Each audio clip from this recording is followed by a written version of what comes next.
My name is Leah Rosenthal. I'm the artistic director at La Jolla Music Society, and I'm here with our incredible music director, Enon Barnaton. We're so grateful he's here. Thank you, thank you. And so for those of you that don't know music director, artistic director, what is that? So I'm responsible for curating our winter season of over 60 concerts of dance and jazz and blues and world music, and my team and I get to take a back seat and fully support Enon and his incredible vision over the summer, and it's so fun for us to be able to sort of help create his amazing genius and see it unfold on stage, and we just love it, and we love being a presenter and producer, so this is so much fun. We're so excited to be back. We're so excited to have all of you here. And we just want to talk a little bit about the festival overall and give you some musical highlights and tidbits. And yeah, so we're running a little behind, so we're going to get started because Enon is playing a lot tonight. Yes. So yeah, do you want to talk about the theme for this summer? Yeah, well, first of all, welcome from me. I'm so excited that we're all here. And I'm really excited for this festival. It's going to be a really amazing journey.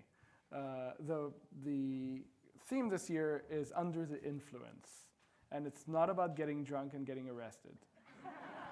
Maybe a little. Well, a little bit.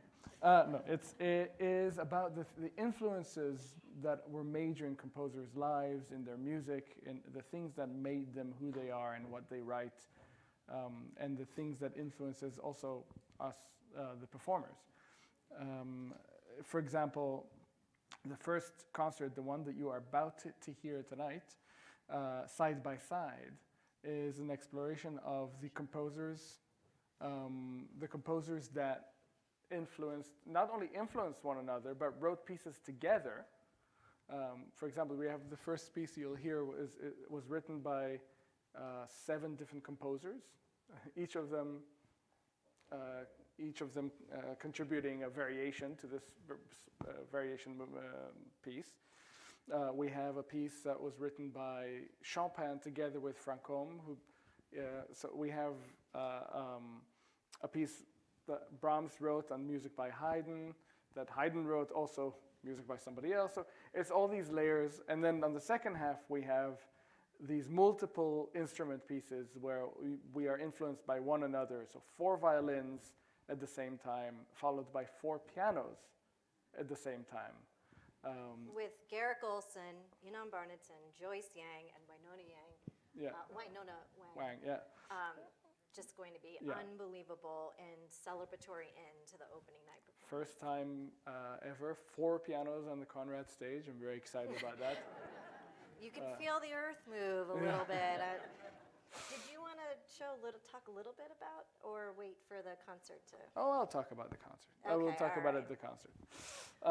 Yeah, so that's a really exciting opening, but we have all sorts of... Yeah, so we can go to the next evening, Point Counterpoint, on Yeah, Saturday. tomorrow. I'm really excited about tomorrow, Point Counterpoint. The evening really is about counterpoint. It's about how Baroque and that kind of how one voice influences another, how counterpoint works, but also the evening was inspired by this amazing work from the 80s called Steve Reich, New York Counterpoint. And it's an iconic piece that we are doing something incredibly special with through the Synergy initiative with Clara Woodside. We commissioned, together with Lincoln Center, we commissioned a new version of New York Counterpoint, a version in which instead of one clarinetist playing with multiple recordings of themselves like the original, Anthony McGill, the principal clarinet of New York Philharmonic, is going to be playing with with video of 10 of Lincoln Center's clarinetists that we filmed from the Met, from the Met, from Jazz at Lincoln Center, Juilliard's Chamber Music Society, and for the first time ever playing together because they're all on the same campus. They've never played together. So this is going to be really, really exciting. Of course, apart from that, we have it's surrounded by great masterpieces by Haydn, by Mozart, And we have a clip of that. And logo. yeah, and the final piece is a beautiful piano and string quintet by Elgar with Garrick also on the piano, which So gorgeous. is a great piece. You mind if we play a little, Sure, few please. seconds of that? See, it's so beautiful. I got so excited.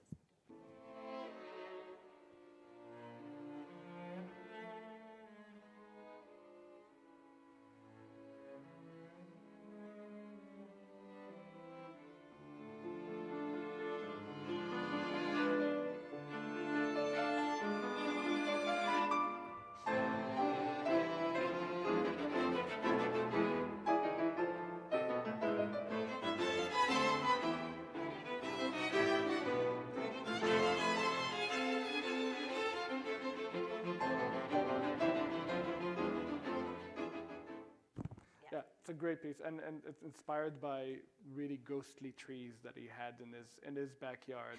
You can hear that. Yeah, no, we know Elgar for Pomp and Circumstance sometimes, but and for the cello concerto, but this is a really amazing piece with wonderful players. And so I'm really excited about tomorrow, and the next concert is going to be again influenced by Baroque, but in different ways. It's actually all mostly Baroque music. Not only Bach, although we're going to start with the amazing Bach double concerto with Tessa Lark and Blake Puyo. Amazing. We've assembled this group of incredible musicians as a kind of Baroque orchestra, including real Baroque specialists. So we really get that feel and original Baroque instruments mixed with modern instruments. And just, it's going to be I love Baroque music. And I think, and I think it's when it's done right, when it's done with people who know the style, there's nothing like it. So I'm really excited about that one. And we have the great privilege of having our offices here. So in all of these rooms, the room you're in now, the Atkinson room, they're all activated with rehearsing. And so I've heard some of the Beyond Bach program being rehearsed, and it was the first rehearsal and already sounded absolutely stunning. Yeah, so these it's going to be a people know what they're beautiful doing. program. Yeah, and then we have the first of our brand new series. I am very, very excited by the series. But the inspiration of Under the Influence, the title, led me to think about the kind of focus on different influencers, if you will. The people and things that really kind of exemplify this spirit, and also combine it with the other meaning of the word under the influence, with actual alcohol. So what we're going to do is have these concerts on Wednesdays that are without intermission. They're a little shorter. They're maximum 75 minutes. They're a little earlier. A little earlier. At 7. At 7, yeah. I always thought, what do you do what do you do in La Jolla at 9:30? You can't go out to eat anywhere. So. It's all about Enon. So. No, I'm thinking about my audience too. But I was thinking, that we've had such luck this year of starting to work at the Conrad with the amazing Giuseppe Ciuffa, who some of you know from Candor, the restaurant, and from a lot of magnificent food that he has. So he's our resident chef, and we partnered with him, and he's going to cook a special meal of food stations, and there's going to be specialty cocktails, and they're all adapted to the program. So after you experience this great concert, you go out to the courtyard, and the whole courtyard is activated, and you can actually purchase ahead for really less than a cost of a mediocre meal. This great event, and all the musicians are going to come out and celebrate with us. So that's what makes a festival Yeah. is that commingling. So our beloved patrons and donors and musicians and staff, and then we all come together and be able to talk about the music we just heard, have a nice cocktail, activate this gorgeous courtyard we have some beautiful new lighting installed, and just make it really, really special. Yeah, it's going to be very special. And the very first one is all about Shakespeare and the music that he inspired, the music that was happening while he was alive, but including a piece by Beethoven, the Ghost Trio, which was actually based on an opera that Beethoven never ended up writing, Macbeth, based on Macbeth, but the sketches for the witch scene became the second movement of this Ghost Trio. But let's hear a little bit of the much more... Well, we changed it. Oh, you changed it? Yeah. Oh, good, excellent. So let's hear a little bit of the ghostly second movement.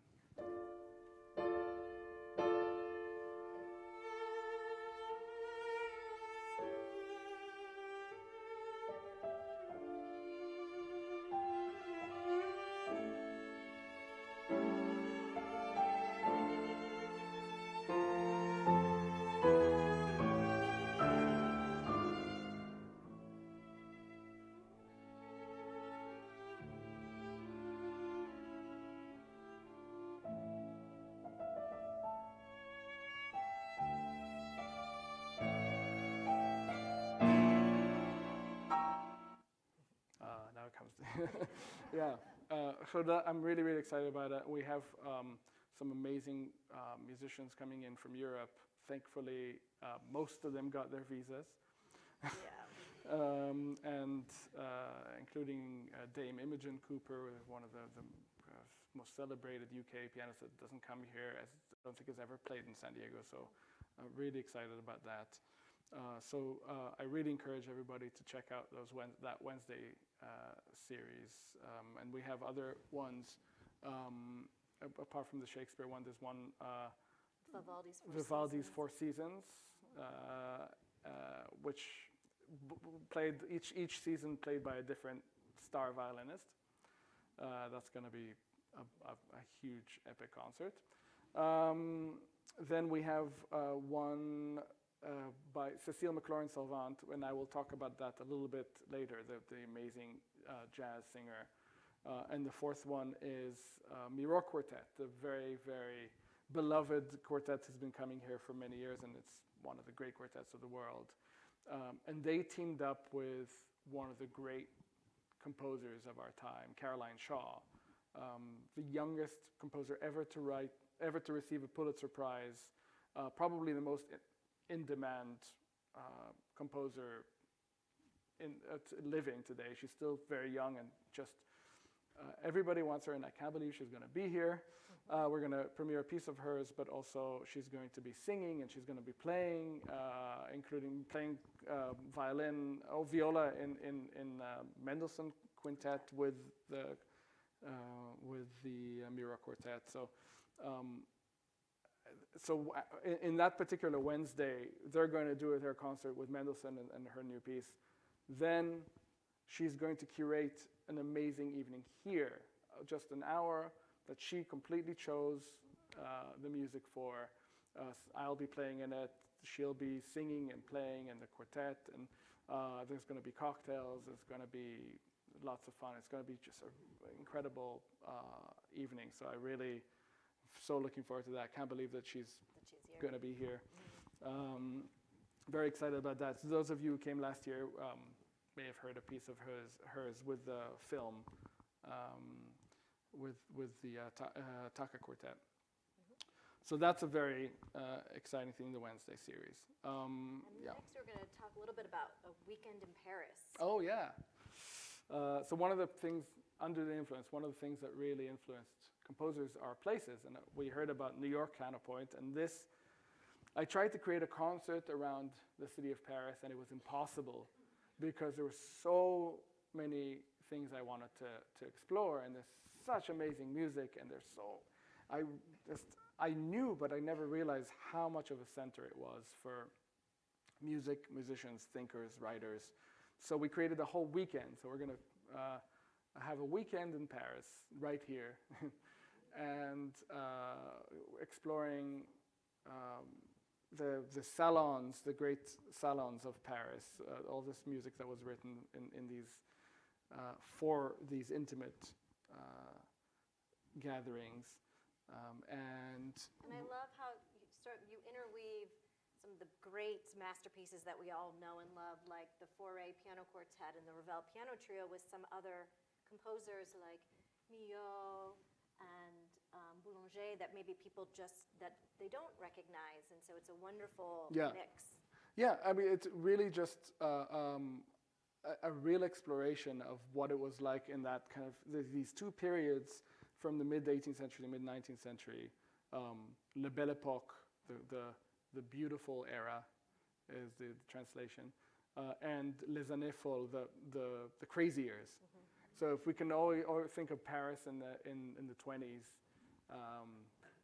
that's, or if you've seen that Woody Allen movie Midnight in Paris, we're going to do that just with music.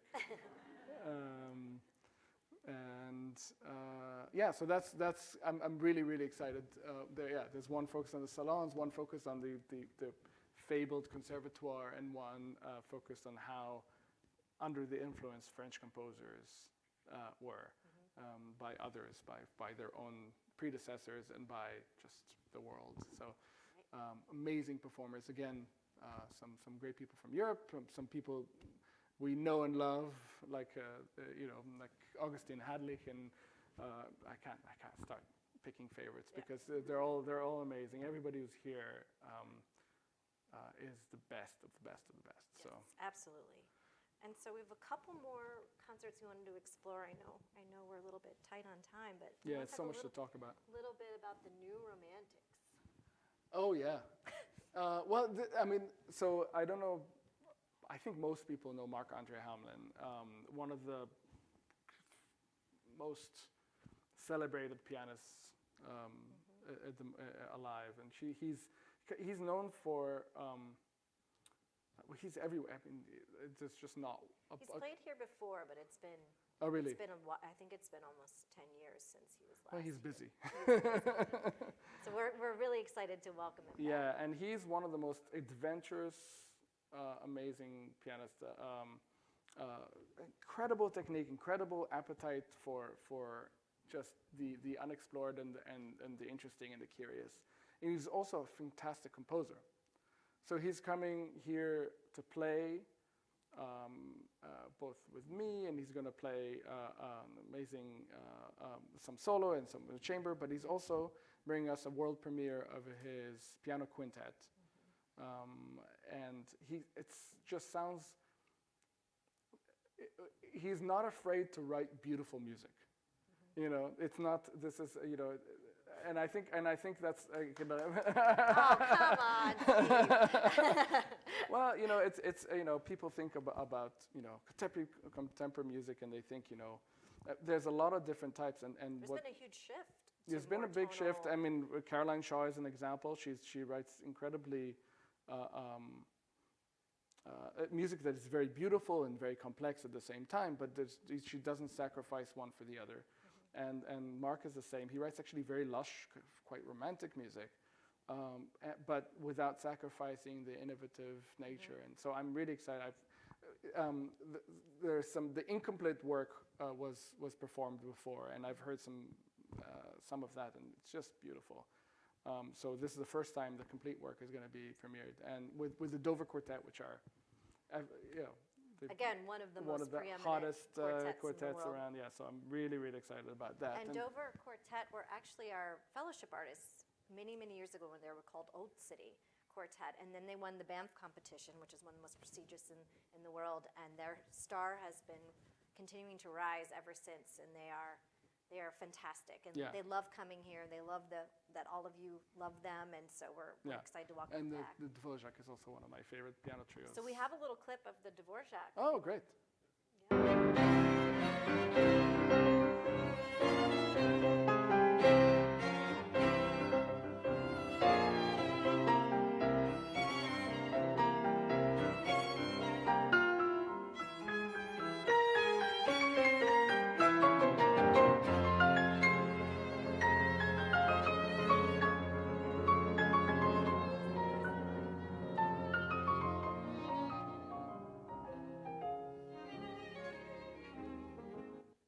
it's a beautiful piece. It's actually one of the most.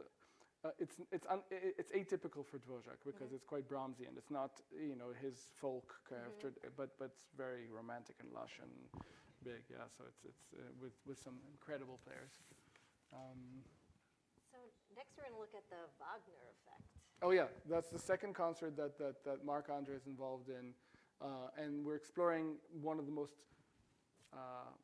magnetic personalities in music, Wagner, and his effect on music, from composers that, well, actually all of these composers were directly influenced by his style. He completely opened up from this very organized world of classical romantic music.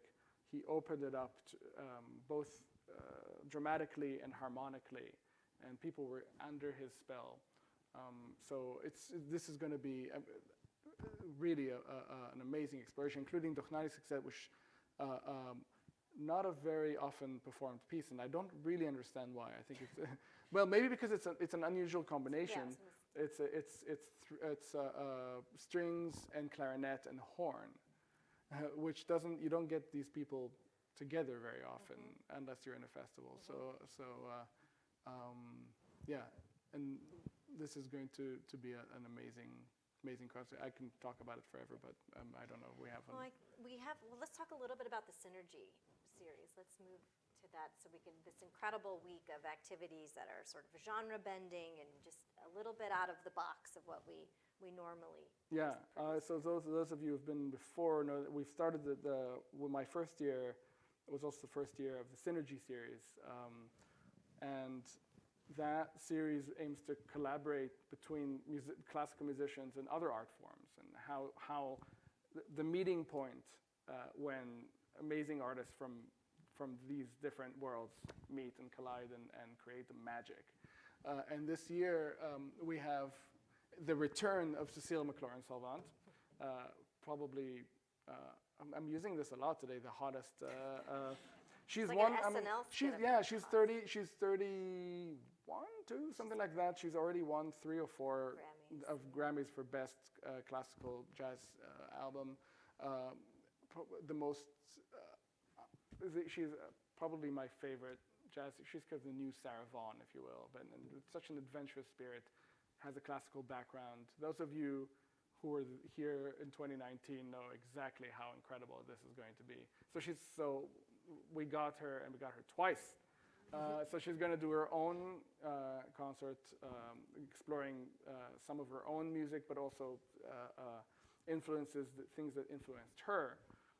And then the next day, she is going to meet for the first time one of the other great vocalists of our time, Anthony Roth Costanzo, the great countertenor, who some of you have heard about. He star of Akhenaten, this huge Philip Glass opera that was took the world by storm. Took the world by storm. Yeah. Also, just similarly voracious appetite for everything and anything. And they admire each other very much, but they've never worked together. And this is the first time, and they're going to explore together the legacy and the music of Kurt Weill. He had this amazing piece called 7 Deadly Sins, but we're going to explore the 7 Deadly Sins, not with that piece, but with his music and some other music, some Baroque, some I guess from Purcell to Barbra Streisand. So we're calling the 7 Deadly. 7 Deadly Spins. Yes. Yeah. And that's So that's we've had. I think that's going to be a groundbreaking evening. So we have a clip of what is it? Let's play. What is it? This is so mean. The Kurt Weill. Oh, the Kurt Weill. Yeah. This will be Cécile.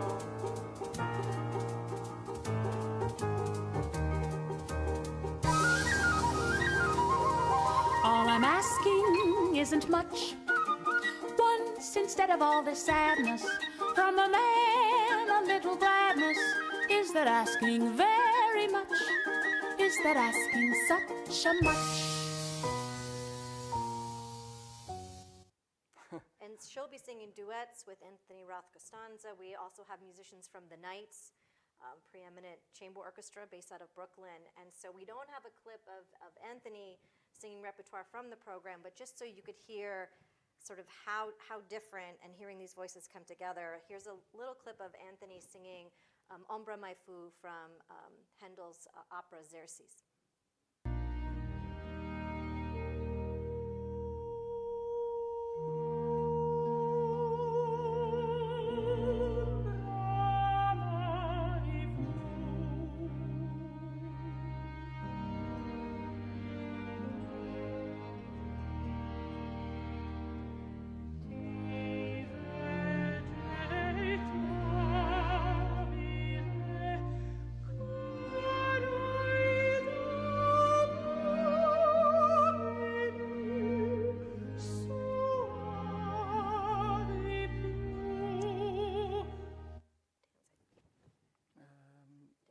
Yeah. So, and then the third, we call it Synergy Week, and the last event, which is actually 4 different performances of the same theme, because it's going to be a brand new production. It's a collaboration between the Knights, this Brooklyn orchestra collective, and Dance Higginbotham, one of the most exciting dance companies out of New York, from John Higginbotham, who was in Mark Morris' company and founded his own, and is doing incredible work. And the two of them are going to produce an evening right in this room, based on Host the Planets. Some of you might know this work. It's one of those amazing orchestral works that was a huge inspiration for John Williams and others, and one of the great orchestral works, but they've adapted it for smaller 10-person ensemble and 4 dancers. And the audience is going to be here all around. We can only accommodate 100 people per performance, which is why we're doing it 4 times, but still going to be very popular, so I encourage you, get it early. So we're going to do this amazing, crazy, immersive experience of dance, music, and merriment. Yes, and we do have a clip of Dance Higginbotham, so you can get a sense of their style, of the company style.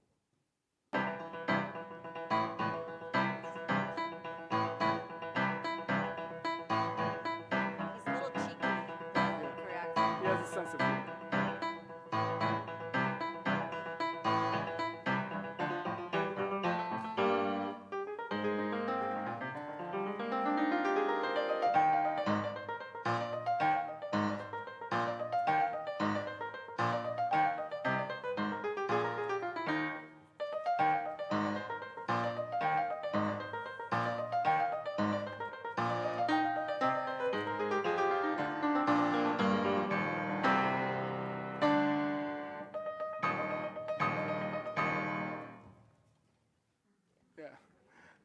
They're fantastic.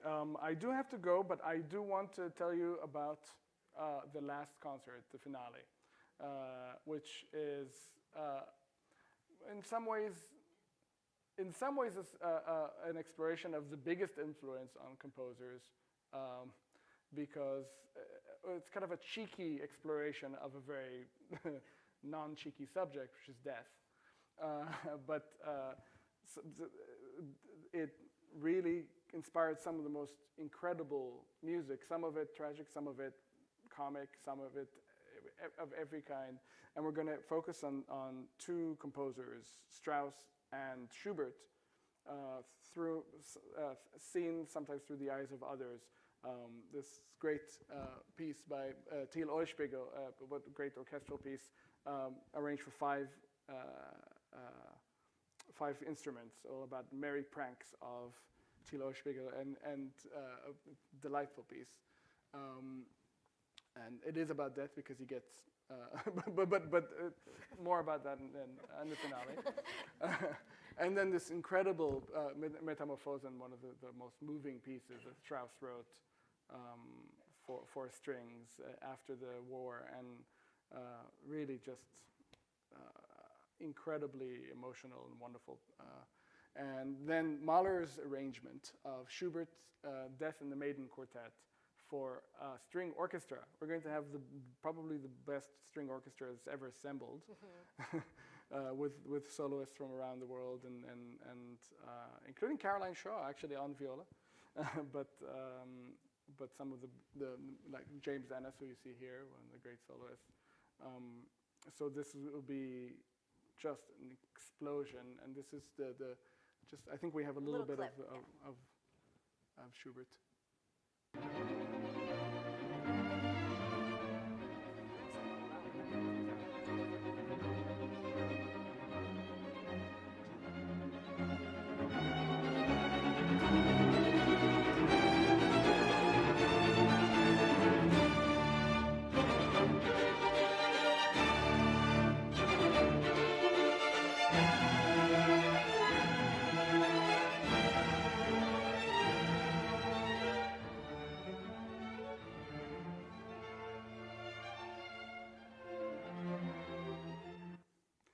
So those of you who know the quartet will get to know it in a completely different way, and those of you who don't are in for a treat.